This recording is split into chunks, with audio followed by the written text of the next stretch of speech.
NEET का नाम किसने नहीं सुना होगा, लेकिन नीट से रिलेटेड स्टूडेंट्स में और पेरेंट्स में सभी में डर का एक माहौल रहता है। जब तक एक बच्चा प्रिपरेशन करता है तब तक उस पूरे ड्यूरेशन में पेरेंट्स के मन में और स्टूडेंट के मन में कहीं ना कोई डर समाया होता है। तो वो डर कौन कौन से हैं और उन डर को आप कैसे दूर करो ताकि आराम से आप अपनी प्रिपरेशन कर सको, ये सारी बातों का आज हम डिस्कशन करेंगे। मैं आपको 10 पॉइंट्स ऐसे गिनवाऊंगी जिसपे आपको और हम सबको काम करने की जरूरत है और हम सबको उसके प्रति सतर्क रहने की जरूरत है।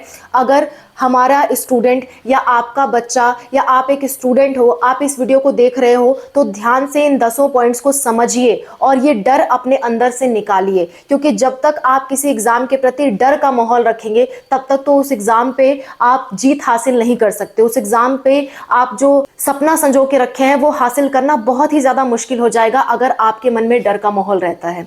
तो वो कौन कौन से डर की चीजें हैं मैं आपको बताती हूँ। सबसे पहला और सबसे दुख देने वाली बात यह है स्टूडेंट्स के साथ एमसीसी और एनटीए की लापरवाही।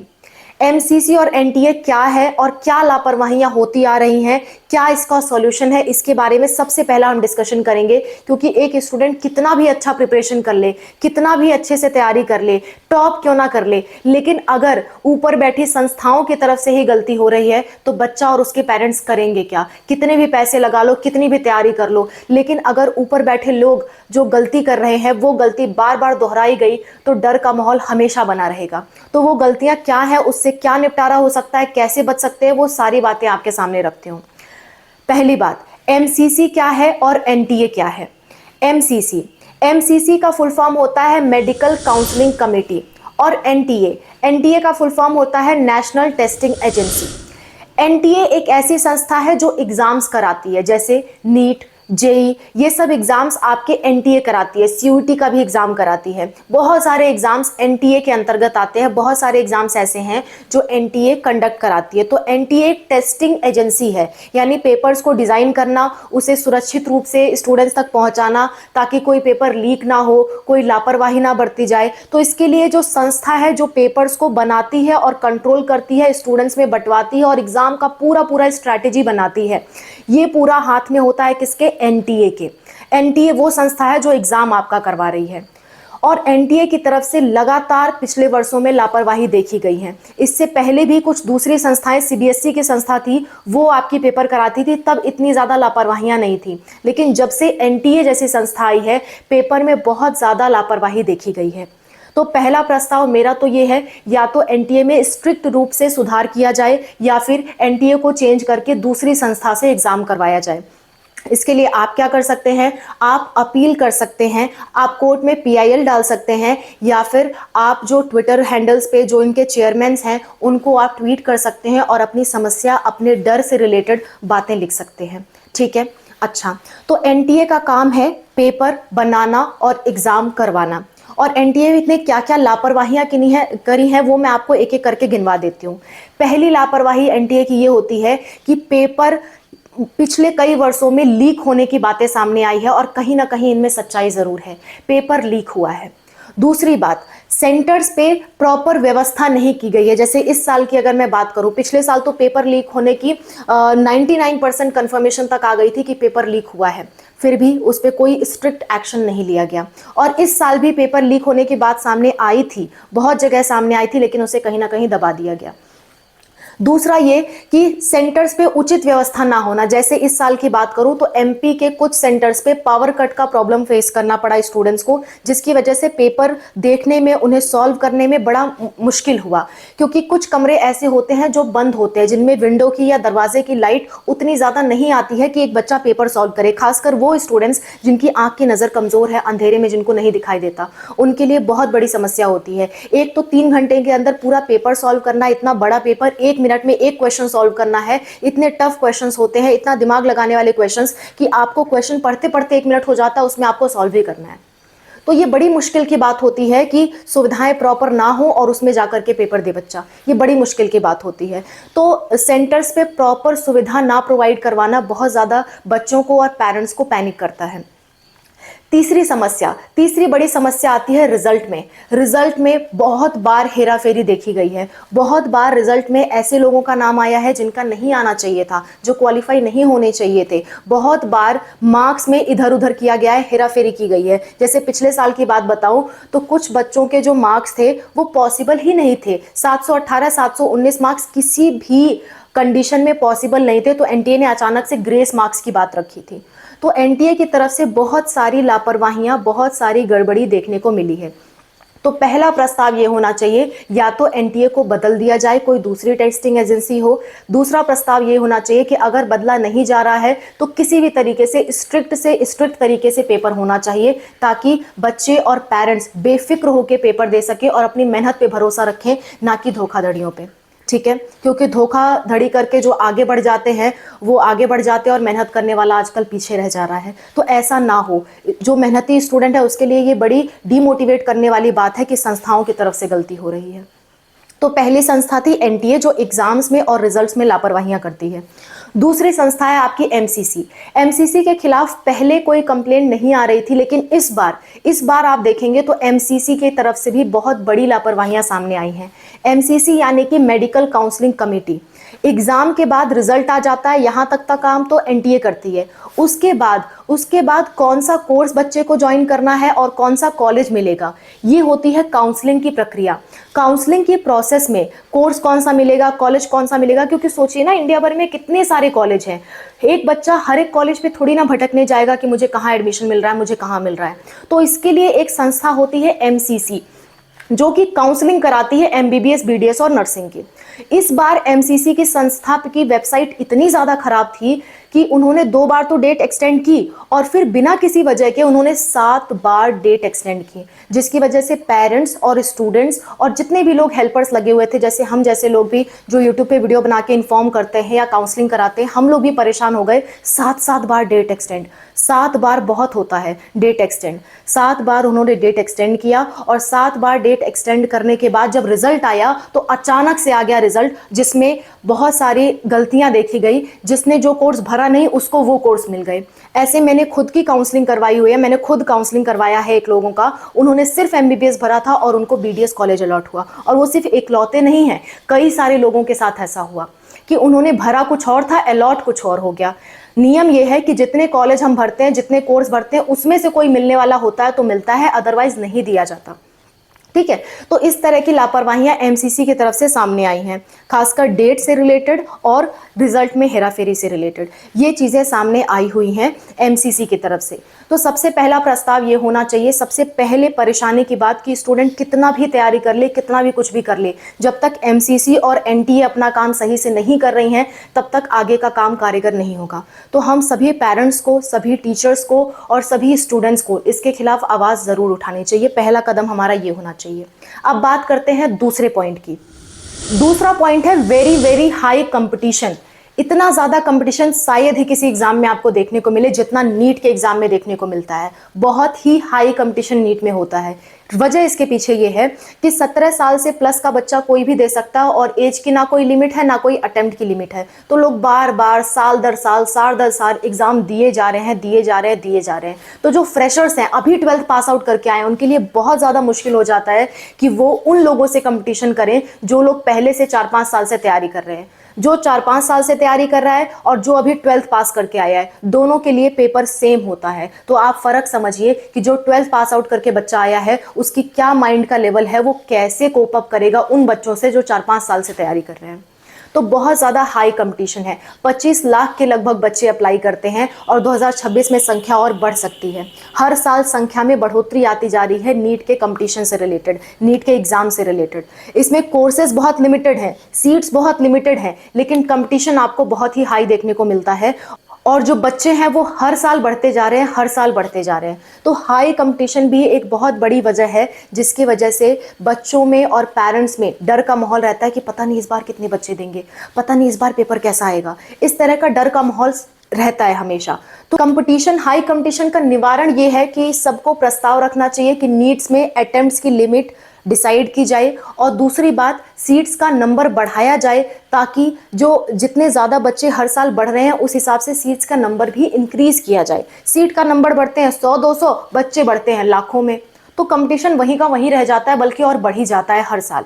तो इसका निवारण ये है कि एमबीबीएस की सीट्स में बढ़ोतरी किए जाएं, बीडीएस की सीट्स में और बाकी मेडिकल सीट्स में बढ़ोतरी की जाए, और अटेम्प्ट्स का लिमिट लगाया जाए ताकि जो बच्चे बहुत ज़्यादा बार अटेम्प्ट ले चुके हैं वो आगे अपने लाइफ में कुछ करें, ना कि इसी एक एग्ज़ाम में फंसे के फंसे रह जाए और अपना पूरा जीवन बर्बाद कर लें। और जो नए बच्चे आ रहे हैं उनको नया मौका मिलना चाहिए अपने आप को इस्टेब्लिश करने का। तो मेरा ये सुझाव है, आपका क्या सुझाव है कमेंट में ज़रूर बताइएगा। तीसरे पॉइंट की बात करते हैं, अनसर्टेनिटी इन पेपर, यानी कि पेपर में बहुत ज़्यादा अनसर्टेनिटी होती है। अगर बात करें 2024 की तो बहुत ज़्यादा इजी पेपर आया था, बिल्कुल ही इजी पेपर आया था, जिसकी वजह से 67 बच्चों ने टॉप किया था। आप समझ सकते हैं, हालांकि पेपर लीक की बात भी सामने आई थी, लेकिन इतना ज़्यादा इजी पेपर आया कि 720 में से 720 67 बच्चों ने स्कोर किया, और बाद में इसे हटा करके 61 बच्चों तक कर दिया गया था पेपर लीक की बातें सामने आने के बाद। लेकिन सोचिए 60 बच्चों से ज़्यादा लोग टॉप कर रहे हैं और 720 में से 720 ला रहे हैं। How is it possible? अगर पॉसिबल है तो सिर्फ इस कारण है कि पेपर इतना ज़्यादा इजी है और पेपर लीक के इतने ज़्यादा मामले हैं कि हमारी उन पे नज़र ही नहीं पड़ रही, और नज़र पड़ भी रही है तो उसे दबा दिया जा रहा है। तो पेपर में बहुत ज़्यादा अनसर्टेनिटी है। 2024 में बहुत इजी पेपर आया, और 2025 की यानी इस साल की बात कर लें तो अचानक से पेपर टफ कर दिया गया और कट ऑफ सीधे नीचे आ गई, तो बच्चा किस हिसाब से प्रिपरेशन करे? पेपर में इतनी ज़्यादा अनसर्टेनिटी रहेगी तो बच्चा किस हिसाब से प्रिपरेशन करेगा? जैसे एक माइंडसेट होता है स्टूडेंट का कि जेई मेंस का पेपर थोड़ा इजी होता है, जेई एडवांस का पेपर टफ होता है, लेकिन अचानक से अगर ऐसा कर दिया जाए कि जेई मेंस बहुत ज़्यादा टफ बना दिया जाए और जेई एडवांस बहुत ईजी बना दिया जाए, तो बच्चा किस हिसाब से प्रिपरेशन करेगा? ये माइंडसेट होता है, बच्चा एक माइंडसेट से प्रिपरेशन करता है कि किस हिसाब का पेपर आता है, मुझे कैसी प्रिपरेशन करनी चाहिए। उस हिसाब से स्टूडेंट्स प्रिपरेशन करते हैं और टीचर्स प्रिपरेशन करवाते हैं। पर इतनी ज़्यादा अनसर्टेनिटी होगी तो प्रिपरेशन आखिर कैसे हो सकती है? तो तीसरा प्रस्ताव हमारा ये होना चाहिए कि पेपर्स का एक पैटर्न डिसाइड होना चाहिए कि हाँ, पेपर किस लेवल के आ रहा है। कुछ क्वेश्चंस टफ भी हो, कुछ क्वेश्चंस ईजी हो, कुछ क्वेश्चंस मीडियम हो, और इसी लेवल का पेपर हर साल आना चाहिए ताकि एक प्रॉपर कट ऑफ भी जा सके और बच्चे उस हिसाब से प्रिपरेशन भी कर सके। तीसरा प्रस्ताव ये होना चाहिए। चौथे की बात करते हैं। चौथा पॉइंट हमारा है कि इम्प्रॉपर स्ट्रैटेजी और वास्ट सिलेबस इतना बड़ा, तो आप अगर एक प्रॉपर स्ट्रैटेजी से काम नहीं करेंगे तो उस केस में आप प्रॉपर एग्जाम क्रैक नहीं कर पाएंगे। प्रॉपर स्ट्रैटेजी की बहुत ज़रूरत होती है। प्रॉपर स्ट्रैटेजी से मेरा क्या मतलब है, समझिएगा। सिलेबस बहुत बड़ा है। अगर देखा जाए पूरा का पूरा 11th-12th का फिजिक्स आता है, पूरा का पूरा 11th-12th का बायोलॉजी आता है, पूरा का पूरा 11th-12th का केमिस्ट्री आता है, जो कि एक बहुत बड़ा सिलेबस है। और उतने बड़े सिलेबस को माइंड में रख पाना, एक ही एग्जाम में एक ही पेपर देना बहुत टफ बात होती है। तो इसको आपकी तैयारी कैसी है, किस हिसाब की आप तैयारी कर रहे हो, ये बड़ा ज़्यादा मैटर करता है। फॉर एग्जाम्पल, मैंने ऐसे बहुत सारे स्टूडेंट्स को देखा हुआ है जो मोटी मोटी बुक्स लेके आते हैं, फिजिक्स की, केमिस्ट्री की, बायोलॉजी की, मोटी मोटी बुक्स। साल भर में पॉसिबल ही नहीं है कि उतनी मोटी बुक्स आप कवर कर लो और हर एक चीज़ याद कर लो, पॉसिबल ही नहीं है। तो ऐसी बुक्स, ऐसी स्ट्रैटेजी मत अपनाइए जो आप एक साल में कवर नहीं कर सकते। आपके पास एक ही साल का मौका होता है तैयारी के लिए, मेन तैयारी एक ही साल में होती है। तो एक साल में अगर आप बहुत मोटी मोटी बुक्स, बहुत लेंदी सिलेबस, बहुत डिटेल में सिलेबस कवर करेंगे तो संभव नहीं है कि एक साल में आप कवर कर पाएं। आपकी स्ट्रैटेजी क्या होनी चाहिए, मैं बताती हूँ। आपकी स्ट्रैटेजी पहली ये होनी चाहिए कि आपको बायोलॉजी की 11th+12th की पूरी एनसीईआरटी अच्छे से तैयारी होनी चाहिए, एनसीईआरटी, और उसके क्वेश्चंस प्रैक्टिस आपको आने चाहिए। दूसरी बात, फिजिक्स के सारे चैप्टर्स के एटलीस्ट फॉर्मूले और उनके एप्लीकेशंस आपको आने चाहिए, और बहुत ज़्यादा एक एक टॉपिक के बहुत ज़्यादा क्वेश्चंस के डीप में मत चले जाया करिए कि एक एक टॉपिक, एक एक चैप्टर में आप महीनों लगा रहे हैं।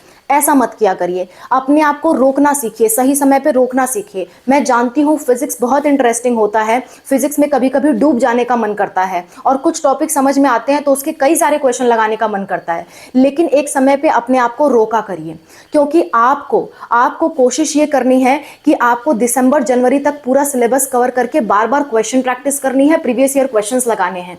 तो उतने कम समय में आप कैसे तैयार करोगे अगर आप बहुत ज़्यादा डीप में किसी टॉपिक के चले जाओगे? तो अपने आप को बहुत डीप में मत ले जाइए, एक लिमिटेड डेप्थ तक ले जाइए। मैं ऐसा भी नहीं कहती कि बहुत ऊपर ऊपर की पढ़ाई करिए। पढ़ाई करिए, थोड़ा सा डीप में जाइए, लेकिन उतना ही डीप में जाइए जहां तक के लेवल का पेपर आता है। आपको यहाँ पे पीएचडी नहीं करनी है कि आप एक टॉपिक से रिलेटेड बहुत गहराई में चले गए।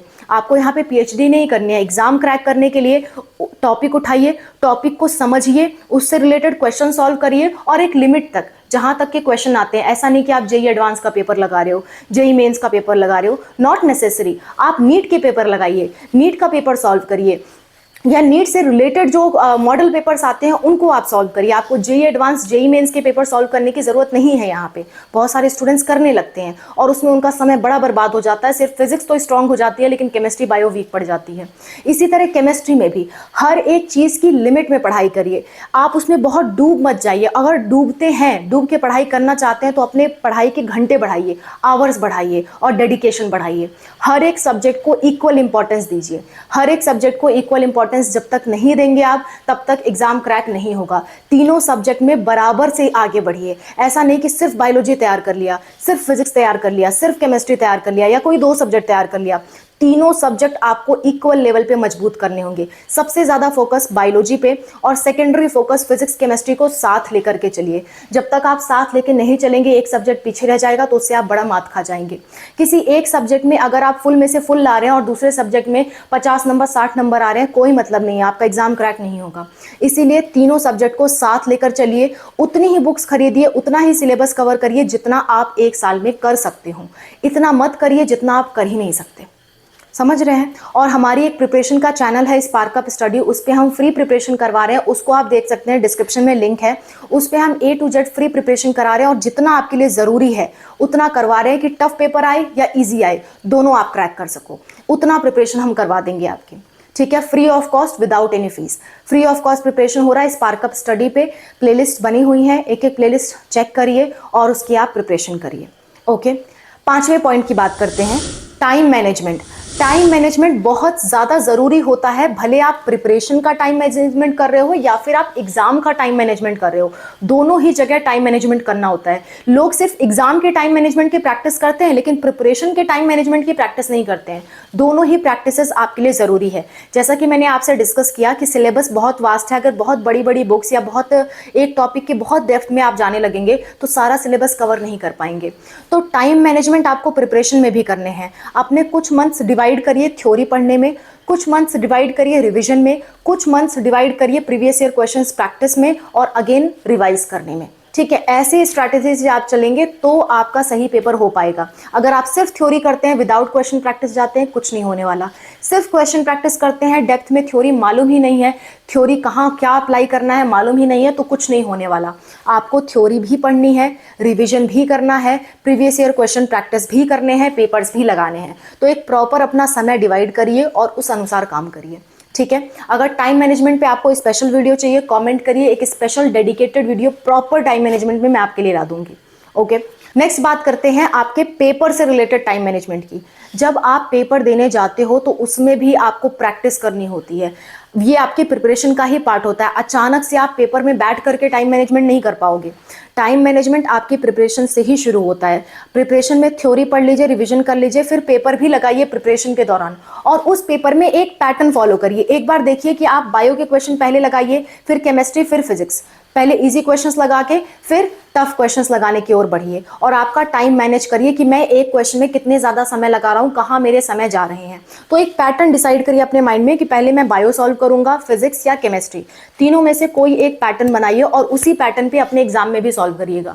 क्योंकि एक पैटर्न डिसाइड हो जाता है तो आपको अंदाज लग जाता है कि चलो 50 मिनट में मैं बायोलॉजी के 90 क्वेश्चन लगा रहा हूँ, मेरे 10 मिनट बच रहे हैं 1 घंटे में, तो बाकी के 2 घंटे 10 मिनट जो है वो मैं केमिस्ट्री और फिजिक्स पे लगा पाऊंगा। बायो आपको बहुत जल्दी सॉल्व करनी होगी। जब तक आप जल्दी सॉल्व नहीं करते तब तक फिजिक्स में आप टाइम नहीं दे पाएंगे, क्योंकि फिजिक्स में पॉसिबल नहीं है कि 1 मिनट में एक क्वेश्चन आप कर पाएं, पॉसिबल नहीं है।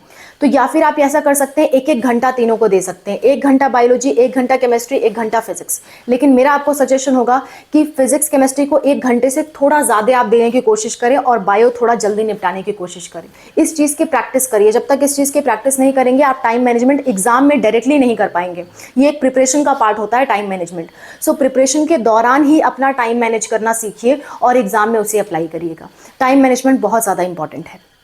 6वीं बात करते हैं, सोशल प्रेशर एंड कंपैरिजन, ये बात पेरेंट्स ध्यान से सुने और स्टूडेंट्स भी ध्यान से सुने। अपने आसपास के लोगों को देख करके, अरे वो इतना पढ़ रहा है, अरे उसने इतना ज़्यादा तैयार कर लिया, अरे मेरे चाचा का लड़का जो था उसने इतना आगे बढ़ गया, अरे मेरे मामा का लड़का था उसने तो एमबीबीएस निकाल लिया था, मेरा तो नहीं हो रहा, मैं क्या करूं। ऐसा बहुत ज़्यादा प्रेशर बच्चों के मन में क्रिएट हो जाता है। जब जनवरी फरवरी लगता है और एग्ज़ाम के फॉर्म भरे जाते हैं ना, बहुत ज़्यादा प्रेशर माइंड में क्रिएट हो जाता है स्टूडेंट्स के, और उस प्रेशर में मैक्सिमम लोग पढ़ाई छोड़ देते हैं। जो लास्ट महीने में आपकी तैयारी हो जाती है ना, वो पूरे साल भर नहीं हो पाती। तो लास्ट महीने में डर अपने दिमाग से निकालिए, कंपैरिजन अपने दिमाग से निकालिए, और पेरेंट्स अपने बच्चों को प्रेशर देना छोड़ें, वो एक दूसरे से कंपैरिजन करना छोड़ें। बार बार ये सिर्फ ना पूछा करें फ़ोन करके कि बेटा प्रिपरेशन हुई कि नहीं हुई, कितना तैयार हो गया तुम्हारा, कितना ये हो गया। ये बच्चे के मन में एक प्रेशर क्रिएट कर देता है, और ज़बरदस्ती बच्चा मैक्सिमम बार 99% बार आपसे झूठ बोलता है। तो क्यों बच्चे को इतना मजबूर करना कि वो आपसे झूठ बोले, ताकि आपको तसल्ली हो सके कि बच्चा पढ़ रहा है। ऐसा माहौल मत क्रिएट करिए डियर पेरेंट्स, ऐसा माहौल प्लीज़ मत क्रिएट करिए। ऐसे माहौल से दो बातें होंगी, बच्चा आपसे बात नहीं करना चाहेगा। दूसरी बात, जब आप पूछ रहे होंगे ना, तो पहले वो आधा घंटा पहले सोचेगा, यार पापा से बात करके मुझे बताना होगा कि आज प्रिपरेशन बहुत अच्छे से हुई, या आज मार्क्स इतने अच्छे से आया। झूठ बोलने के लिए ना बड़ी मेहनत करनी पड़ती है। जो बच्चे खास करके ईमानदार होते हैं, झूठ नहीं बोले होते हैं, ऐसी कंडीशन में परिस्थितियाँ उन्हें मजबूर कर देती हैं झूठ बोलने पर। और मैक्सिमम बार बच्चे अपने पेरेंट्स से झूठ बोलते हैं कि हाँ पापा बहुत अच्छी प्रिपरेशन हो रही है, हाँ पापा अच्छी प्रिपरेशन हो रही है, हाँ मम्मी अच्छी चल रही है प्रिपरेशन। ऐसा अपने बच्चों को मत बनाइए। बच्चे आपसे फ्रीली डिस्कस कर पाएँ कि मेरा आज नहीं हो पाया प्रिपरेशन, आज मैंने ये किया, और आप उसे एक्सेप्ट कर पाएँ कि चलो ठीक है आज ऐसा किया तो बेटा ऐसा ऐसा करना चाहिए। ये आपको नहीं कहना चाहिए, जैसे मान लीजिए बच्चे ने कहा कि पापा आज मेरा प्रिपरेशन नहीं हो पाया, तो आपको नहीं कहना चाहिए कोई बात नहीं कल से फिर लग जाना। ये मत कहना कि क्यों बेटा, क्यों नहीं प्रिपरेशन कर रहे हो, क्यों नहीं तैयारी कर रहे हो। इस क्यों का कोई रीज़न उस बच्चे के पास नहीं होता है, क्योंकि उसके दिमाग में डर का माहौल होता है और उसके दिमाग में आसपास के लोगों का प्रेशर का माहौल होता है। तो कम से कम पेरेंट्स प्रेशर ना बने, पेरेंट्स उनके सहायक बने। निकला तो ठीक है, नहीं तो तुम अच्छी पढ़ाई ही करो, कहीं ना कहीं तुम्हारा अच्छी जगह होगा। ये प्रेशर नहीं होना चाहिए कि एमबीबीएस नहीं तो क्या, एमबीबीएस नहीं तो क्या मुंह दिखाएंगे, एमबीबीएस नहीं तो परिवार वालों को क्या बोलेंगे, रिश्तेदारों के क्या बोलेंगे, सब लोग पूछेंगे, डॉक्टर साहब करके बुलाने लगे, सब लोग पूछेंगे डॉक्टर नहीं बने क्या आपके बच्चे। ये प्रेशर जब तक बच्चे के दिमाग में रहेगा, बच्चा कुछ नहीं कर पाएगा। इस बात को ध्यान में रखिए। प्रेशर बहुत कम लोग झेल पाते हैं, कुछ लोग झेल लेते हैं, मैं जानती हूँ कुछ लोग झेल लेते हैं, लेकिन बहुत कम ऐसे लोग होते हैं जो प्रेशर झेल पाते हैं। यही एक बहुत बड़ा कारण है जिसकी वजह से एमबीबीएस में मैक्सिमम बच्चे फेल होते हैं, क्योंकि पूरे साल भर उनको अपने घर पे फ़ोन करके ये कहना होता है कि आज दिन में मैंने बड़ा अच्छे से पढ़ाई किया, और अगर नहीं कहेंगे तो पेरेंट्स प्रेशर देंगे, और प्रेशर देंगे तो उसके दिमाग में प्रेशर आएगा, और वो सोच रहा होगा, एक तो वो झूठ बोलेगा, दूसरी बार पेरेंट्स से बात करने से पहले 1 घंटा सोचेगा, और झूठ बोलने के बाद 1 घंटा सोचेगा, और हर पूरे दिन जिस दिन उसने पढ़ाई नहीं की होगी, पूरे दिन ना वो एंजॉय कर पाएगा ना वो कुछ और कर पाएगा, सिर्फ ये सोचेगा कि पेरेंट्स को क्या जवाब दूंगा अगर वो झूठ बोलने वाला बच्चा नहीं है तो। ऐसा बहुत ज़्यादा होता है, और इसी चीज़ से आपको बचने की ज़रूरत है। मान के देखिए, एक बार सोच के देखिए, चलिए आप तैयारी करा रहे हैं, बच्चा नहीं निकाल पाया, कोई बात नहीं ना, उसको कुछ और भी करने दीजिए। सिर्फ एक डायरेक्शन में किसी को रिस्ट्रिक्ट मत करिए कि तुम यही करो, और ना ही बच्चों के मन में ये सोच बैठने दीजिए कि मैं यही करूँगा। ये बड़ी गंदी जिद होती है, ये जीवन खराब कर देती है मैक्सिमम बच्चों का। लाइफ जीने के लिए है, लाइफ एक प्रॉपर ढंग से जीने के लिए है, और उसमें मेहनत करने के लिए है। रिजल्ट कुछ भी हो, डजंट मैटर। ये स्ट्रैटेजी से जब तक हम लोग बच्चों के प्रिपरेशन नहीं करवाएंगे, तब तक एमबीबीएस और जो आपका जेई है, एडवांस है, मेंस है, आईआईटी है, यूपीएससी है, इसके प्रति सिर्फ और सिर्फ कंपटीशन ही नज़र आएगा आपको, सिर्फ और सिर्फ प्रेशर ही नज़र आएगा, और कुछ बच्चे प्रेशर में गलत कदम उठा लेते हैं, वो भी आपको नज़र आएगा। हम सबको, हमें और आपको ये प्रेशर रिलीज करना होगा, और उनको दिखाना होगा कि उनके पास कई डायरेक्शन है, लाइफ में बहुत कुछ है करने को। सिर्फ एमबीबीएस, सिर्फ आईआईटीएन, सिर्फ यूपीएससी, यही चीज़ नहीं होता लाइफ में। लाइफ में बहुत चीज़ें होती हैं करने को, बहुत सारी चीज़ें होती हैं करने को। आप तैयारी इसलिए कर रहे हो क्योंकि आपको थोड़े ज्ञान की ज़रूरत है, और उस ज्ञान से रिलेटेड आप कुछ आगे कर पाओ। और जब बच्चा एक तैयारी करता है ना, तो तैयारी सिर्फ एग्जाम के लिए नहीं होती है, तैयारी उस बच्चे को विपरीत परिस्थितियों में कैसे गुजरना है उसकी भी तैयारी होती है, और ये जीवन में ये तैयारी बड़ी काम आती है। तो बच्चों को इस चीज़ पे फोकस कराइए कि आप तैयारी के माहौल में एक बार रह के देखो, आपके सामने कठिनाइयाँ आएंगी, उससे आप कैसे उबरोगे, उस चीज़ को सीखना होता है। तैयारी मैक्सिमम ये सिखाती है। तैयारी सिर्फ एग्ज़ाम की नहीं होनी चाहिए, तैयारी वो जो कंपटीशन का माहौल होता है ना, वो आपको कई बार जीवन जीना सिखाता है। मैं और अनूप सर जब कोटा गए थे, अलग अलग टाइम पे गए थे, हम दोनों एक दूसरे को नहीं जानते थे। जब हम लोग कोटा गए थे तो कोटा ने मैक्सिमम हमें जीने का तरीका सिखाया, मैक्सिमम ये सिखाया कि हमें अपनी विपरीत परिस्थितियों में कैसे फाइट करना चाहिए, कैसे उससे उभरना चाहिए। ये जीवन का एक बहुत मुख्य पार्ट होता है। इसे सिर्फ एक MBBS, एक JEE मेंस, JEE एडवांस निकालने तक सीमित मत रखिए। और बच्चों को और स्टूडेंट्स खुद भी अपने दिमाग में ये ना सोचे कि ये नहीं निकलेगा तो क्या होगा। ये देखिए कि आप उस माहौल में क्या क्या सीख रहे हैं जो आपके जीवन में काम आ सकता है। फॉर एग्जाम्पल, मैंने पढ़ाई वहीं से सीखी, मैंने कोटा जाके ही मैक्सिमम पढ़ाई सीखी। उसके पहले मैं पढ़ाई में कोई खास नहीं थी अपने गांव के उसके लेवल पे। वो पढ़ाई कोई पढ़ाई नहीं होती है, मैं ऐसा मानती हूँ। वो पढ़ाई कोई खास पढ़ाई नहीं होती है। कंपटीशन के लेवल पे जब आप पढ़ाई करते हो तो आपकी ज्ञान भी बढ़ती है, प्लस आपको जीने का तरीका भी आता है, और अपोजिट कंडीशंस में कैसे अपने आप को सर्वाइव कराना है ये भी आता है। तैयारी बहुत कुछ सिखाती है और वो सारी चीज़ें आपके जीवन में काम आती हैं, और उस सारी चीज़ों की खुशी मनाना चाहिए कि चलो हमने एक बेहतरीन तैयारी की। रिजल्ट कैसा भी आया, ऐसा माहौल नहीं होना चाहिए घर पे कि रिजल्ट आने के बाद बच्चा मुंह लटका के बोले पापा नहीं हो पाया। उसे ये बोलना चाहिए पापा तैयारी किया था, नहीं हो पाया, कोई बात नहीं, आगे कुछ और बेहतर करेंगे और कुछ अच्छा करेंगे। मुझे बड़ा मजा आया तैयारी करके, मैंने इतनी परिस्थितियों से सामना किया और इतनी परिस्थितियों से बाहर निकला। ऐसा डिस्कशन होना चाहिए पेरेंट्स में और स्टूडेंट्स के बीच में। ऐसा डिस्कशन होना चाहिए पेरेंट्स और उनके बच्चों के बीच में कि पापा मैंने आज ये चीजें सीखी। सिर्फ ये नहीं होना चाहिए कि आज कितना पढ़ा, ये नहीं होना चाहिए। अपनी सीख डिस्कस करनी चाहिए कि आज मैंने ये चीज़ें सीखी। आज चाहे वो बायोलॉजी का हो, फिजिक्स का हो, केमिस्ट्री का हो, या लाइफ की कोई बात हो, या जगने की बात हो कि रात में जग के पढ़ाई किया, या सुबह सुबह उठने की बात हो, या मेहनत करके अपने माइंडसेट से निकलने की बात हो, हर एक चीज़ डिस्कशन होनी चाहिए कि आज मैंने ये सीखा। और उसे मज़ा आना चाहिए कि कभी उसने अपने आप को एक ऐसी परिस्थिति में रख करके कुछ सीखा जिस परिस्थिति में रहना बहुत मुश्किल होता है। इस चीज़ का मज़ा होना चाहिए तैयारी के बाद। ऐसा नहीं होना चाहिए कि नहीं नीट नहीं निकाल पाए तो अब डिप्रेशन में हूँ। 3-4 साल बच्चा डिप्रेशन में रह जाएगा और कुछ कर नहीं पाएगा। आप जब तक उसको प्रेशर से रिलीज़ नहीं करेंगे तब तक वो कुछ कर नहीं पाएगा। उसको प्रेशर से रिलीज़ करने का काम आपका है। ये देख के खुश मत होइए कि मेरा बच्चा पढ़ाई में नहीं निकल पाया तो उसको लेकर के कितना निराश है। ये देख के खुश मत होइए। अंदर अंदर पेरेंट्स को खुशी होती है कि नहीं निकल पाया, देखो कितना निराश है, कितना सीरियस था। उनको आपस में डिस्कस करने में और रिलेटिव से डिस्कस करने में खुशी होती है। सजग हो जाइए। आप अपने बच्चे को लाचार बना रहे हैं, आप अपने बच्चे को स्वावलंबी नहीं बना रहे हैं, आप उन्हें सेल्फ मोटिवेटेड नहीं बना रहे हैं। बच्चों को ऐसा बनाइए और स्टूडेंट्स भी सुने, वो खुद ऐसा बने। अगर आपके पेरेंट्स नहीं सुन रहे हैं तो कम से कम आप खुद ऐसा बनिए। आपकी जिम्मेदारी है आपकी लाइफ। आप खुद ऐसा बनिए कि आपने तैयारी की, अपना बेस्ट दिया, हुआ तो हुआ, नहीं हुआ तो अपने जीवन में कुछ ऐसा कर जाएंगे, क्योंकि हम मेहनती हैं। एक मेहनती जो इंसान होता है ना, वो बहुत कुछ कर जाता है, बहुत कुछ कर जाता है और बहुत कुछ लाइफ में अलग कर जाता है। ज़रूरी नहीं है कि पैसे से हर कोई लाइफ में बहुत कुछ अलग करे, पैसे से बंगला गाड़ी इस्टेब्लिश करे। बहुत लोग अपने व्यक्तित्व से फेमस होते हैं, अपनी पर्सनालिटी से, अपने आचरण से, अपने कैरेक्टर से। Character is not in the sense of sexual character की बात नहीं करी हूँ, कैरेक्टर अंदर के कैरेक्टर की बात करी हूँ कि आप कैसे इंसान हो, उस कैरेक्टर से आगे बढ़ता है। मैक्सिमम बार आप जिन्हें आगे देखते होंगे, जिन्हें आप आगे देखते होंगे, वो डॉक्टर या इंजीनियर नहीं होते। डॉक्टर या इंजीनियर का एग्जाम्पल आप मुझे बता दीजिए अपने रिलेटिव्स और आसपास को। दुनिया में किस डॉक्टर का नाम आपने बहुत ज़्यादा सुना हुआ है जो जस्ट MBBS किया हो और नीट निकाला हो बहुत अच्छा, और आप उसकी बड़ी तारीफ करते हो, आप उसका एग्जाम्पल लेते हो बचपन में?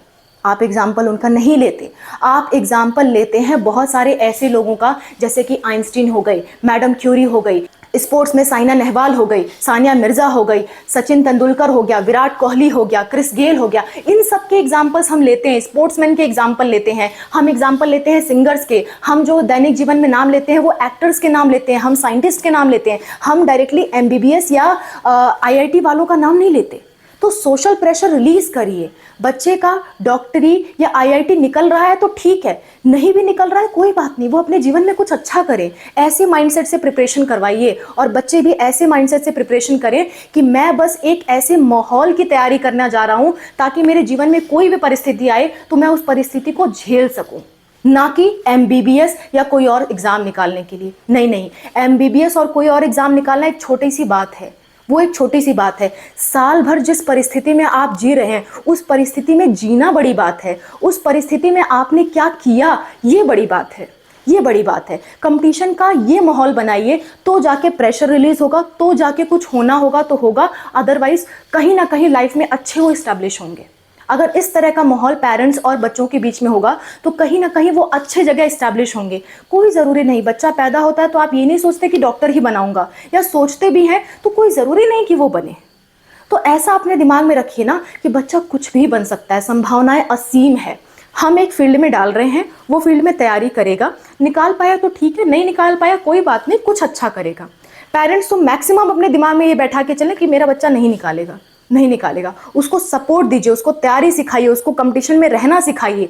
अब वो करेगा क्या ये वो उसके ऊपर है, उसके बाद वो करेगा क्या ये उसके ऊपर है। ये चीज़ ध्यान रखिए। मैं आपसे ये ज़रूर कहना चाहूँगी, ये मेरा मेन मुद्दा था डिस्कस करने का। अगली बात करते हैं। 7वां हमारा टॉपिक है स्कोप का कम होना। बच्चे बहुत ज़्यादा इसलिए भी डरते हैं क्योंकि नीट के बाद अगर नीट में नहीं हुआ, यानी कि एमबीबीएस बीडीएस या ये सब नहीं हुआ, तो स्कोप बड़ा कम नज़र आता है बायो वाले बच्चों को इस तैयारी के बाद। और स्कोप जैसा कि मैंने पहले डिस्कस किया, तभी कम नज़र आता है जब आप एक लिमिटेड सोच रख रहे हो कि मुझे इसी फील्ड में कुछ करना होगा, वरना पेरेंट्स क्या कहेंगे, रिलेटिव्स क्या कहेंगे, ये लोग क्या कहेंगे, वो लोग क्या कहेंगे। तभी आपकी लिमिटेड सोच हो सकती है, वरना इतना प्रेशर झेलने के बाद इतने सारे ऑप्शंस हैं, इतने सारे ऑप्शंस हैं जिसकी कोई सीमा नहीं। अगर सोचिए आपका बच्चा पढ़ने में बहुत अच्छा हुआ फिर भी एग्जाम नहीं निकाल पाया, बाई चांस होता है, बहुत लोगों के साथ होता है, नहीं निकाल पाया, वो साइंटिस्ट रिसर्च के फील्ड में जा सकता है, वो साइंटिस्ट बन सकता है। अगर उसका दिमाग तेज है, वो कुछ खोजने का प्रयास कर रहा है, तो वो साइंटिस्ट बन सकता है। क्योंकि बहुत लिमिटेड सोच रहे होते हैं तो लेस करियर स्कोप उनको दिखाई देता है। हालांकि करियर बहुत ज़्यादा है, बहुत ज़्यादा करियर स्कोप है, लेकिन फिर भी क्योंकि हम लिमिटेड सोचते हैं तो लेस करियर स्कोप दिखाई देता है, तो फियर ऑफ फेलियर बहुत ज़्यादा रहता है बच्चों के मन में। तो लेस करियर स्कोप भी एक बहुत बड़ी वजह है नीट में एक डर की। नेक्स्ट बात करते हैं हाई फीस। हाई फीस देखिए, बहुत सारे फीस आपको देने पड़ते हैं एग्ज़ाम की तैयारी से लेकर के एडमिशन तक या कोर्स पूरा होने तक। वो सारी फीस मैं गिनवाती हूँ, सबकी कैपेसिटी की बात नहीं होती है। इस वजह से भी कई लोग डरते हैं मेडिकल फील्ड से। पहली बार जब आप नीट का फॉर्म भरते हो, 1700 रुपये फॉर्म की फ़ीस लगती है। फॉर जनरल कैटेगरी 1600 ओबीसी के लिए लगता है, और थोड़ा और कम लगता है आपके एससी एसटी के लिए, जो कि एक बड़ी रकम है बहुत सारे परिवार के लिए। ठीक है, तो एक फॉर्म भरने का इतना हाई फीस रहता है। दूसरा कारण, फॉर्म भरने के बाद जब रिजल्ट आ गया, रिजल्ट के बाद जब काउंसलिंग होती है, तो एक एक काउंसलिंग का समझिएगा, अगर आप गवर्नमेंट कॉलेज के लिए कर रहे हैं तो करीबन 50,000 का खर्चा आता है। और वो फीस नहीं है, वो सिक्योरिटी मनी है। सिक्योरिटी मनी 50,000 लग जाती है, 50,000 से प्लस भी कई बार लगती है। सिक्योरिटी मनी लगती है 50,000, और उसके बाद वो सिक्योरिटी मनी अगले साल रिफंड होती है, वो कॉलेज फीस में नहीं जाती। कॉलेज फीस आपको अलग से देनी है। सोचिए कॉलेज की फीस 70-80 हज़ार रुपये है, तो 70-80 हज़ार आपको अलग से देना है और 50,000 सिक्योरिटी मनी अलग से देनी है। ऊपर से आप किसी से काउंसलिंग करवा रहे हैं तो काउंसलर्स, जो मैक्सिमम काउंसलर्स होते हैं, वो आपका 10,000 से 50,000 रुपये चार्ज करते हैं। यानी कि 2-3 लाख रुपए का खर्चा टोटल आपको बैठ रहा है, सिर्फ और सिर्फ एग्जाम देने का, काउंसलिंग करवाने का, एडमिशन लेने का। और प्रिपरेशन की बात तो छोड़ ही दीजिए, प्रिपरेशन भी आपने करवाई होगी तो 1-2 लाख रुपए खर्च किया होगा। तो इतना महंगा खर्चा पड़ जाता है एक गवर्नमेंट कॉलेज के लिए। और प्राइवेट की तो बात ही छोड़ दी जाए। प्राइवेट में जो काउंसलर्स होते हैं, कई बार मैंने खुद सुना है, कई पेरेंट्स ने मुझे खुद फ़ोन किया कि हमारे 10 लाख रुपए लेके भाग गए। कई काउंसलर्स ऐसे होते हैं, आप उन्हें पेमेंट कर देते हैं, पेमेंट लेके भाग जाते हैं। एजेंट्स ऐसे होते हैं जो पेमेंट लेके भाग जाते हैं, या करवाते भी हैं तो सोचिए 10-20 लाख आप सिर्फ काउंसलर को दे रहे हैं, और उसके बाद 80 लाख रुपए, 90 लाख रुपए प्राइवेट कॉलेज की फीस दे रहे हैं एमबीबीएस की। इतना ज़्यादा हाई बजट, तो फीस की बहुत ज़्यादा प्रॉब्लम रहती है। ठीक है, तो फीस, हाई फीस की वजह से भी कई सारे पेरेंट्स, कई सारे स्टूडेंट्स जो हैं वो परेशान रहते हैं। अगर आपको एमबीबीएस के पूरे खर्चे पे, पूरे मेडिकल फील्ड के खर्चे पे वीडियो चाहिए तो आप कमेंट करिएगा, एक नया वीडियो हम उस पर बना देंगे और पूरा खर्चा मैं आपको गिनवा दूंगी। 9वें पॉइंट की बात करते हैं, एब्रॉड। एब्रॉड कई लोगों को जाना पड़ता है, यानी कि विदेशों में एमबीबीएस करना पड़ता है, क्योंकि कट ऑफ हाई रहती है तो कई बार स्टूडेंट्स क्वालिफाई नहीं कर पाते, तो वो एब्रॉड जाने के बारे में सोचते हैं, विदेशों में जाने के बारे में सोचते हैं। तो विदेशों में जाने में सबसे बड़ी समस्या एक तो पैसे की आती ही आती है, और दूसरी बड़ी समस्या कि विदेशों से अगर आप एमबीबीएस कर रहे हो तो इंडिया में प्रैक्टिस करने के लिए वापस से आपको एग्जाम क्वालिफाई करना होता है with in 10 years after passing 12th। यानी कि आपने जब 12 पास किया है, हो सकता है 1-2 साल प्रिपरेशन किया हो, फिर 6 साल तक आपका MBBS चले। वैसे 1 साल मैं इंटर्नशिप का गिन रही हूँ, फालतू गिन रही हूँ, तो 8 साल आप इसमें और 2 साल मात्र मौका मिलेगा वो एग्जाम निकालने का जो FMGE या नेक्स्ट एग्जाम है। वो एग्जाम निकालने के बाद ही आप इंडिया में प्रैक्टिस कर सकते हैं। तो बहुत सारे स्टूडेंट्स इस चीज़ से भी डरते हैं कि इंडिया में तो प्राइवेट कॉलेजेस की फीस इतनी हाई और अब्रॉड जाएं तो फिर से एग्जाम निकालने की टेंशन। तो इस तरह का बहुत सारी प्रॉब्लम्स स्टूडेंट्स को फेस करनी पड़ती है। 10वें पॉइंट और आखिरी पॉइंट की बात कर लेते हैं, अननेसेसरी डिप्रेशन आना। अननेसेसरी डिप्रेशन बिल्कुल ही अननेसेसरी है। यहाँ पे इस एक एग्जाम के प्रति डिप्रेस्ड होना या परेशान होना या तैयारी में इतना लग जाना कि साल साल भर कई साल तैयारी करना, कई लोगों को मैंने ऐसा देखा है 10 साल तैयारी करते हैं। तो इतना ज़्यादा तैयारी के प्रति नहीं होना चाहिए। आपका अगर नहीं निकल रहा है तो आपको कुछ आगे का भी सोचना चाहिए और अपना माइंड थोड़ा सा ब्रॉड करेंगे तो आपको बहुत सारे रास्ते नजर आएंगे। अगर आपको ऐसे रास्ते नहीं मालूम है जो नीट के अलावा आप कर सकते हैं तो अगेन कमेंट करिएगा, आपको उस पर भी वीडियो प्रोवाइड की जाएगी। सो ये 10 ऐसे कारण मुझे नजर आए जिनकी वजह से मैक्सिमम पेरेंट्स, मैक्सिमम स्टूडेंट्स के बीच डर का माहौल रहता है कि वो नीट नहीं निकाल पाएंगे, वो नीट से घबराते हैं, एग्जाम जैसे जैसे पास आता है वो घबराते हैं। बहुत सारी ऐसी वजहें सामने आती हैं। तो ये 10 मुझे मुख्य वजह लगी। आपका इस पे क्या राय है आप जरूर बताइएगा, हमें कमेंट के थ्रू आप बता सकते हैं। और अगर कोई ऐसी बात है जो आपके मन में है आप उसे ज़रूर लिखिए, हम भी उस पर गौर करेंगे और स्टूडेंट्स भी उस पर गौर करेंगे और उसको दूर करने का प्रयास किया जाएगा। So that's all about the video. Thank you so much for watching and wish you all the best for your future and exam preparation. सतर्कता से, सही माइंडसेट से अपनी तैयारी करिए ताकि डर का माहौल आपके बीच ना रहे। That's all. Bye. Take care.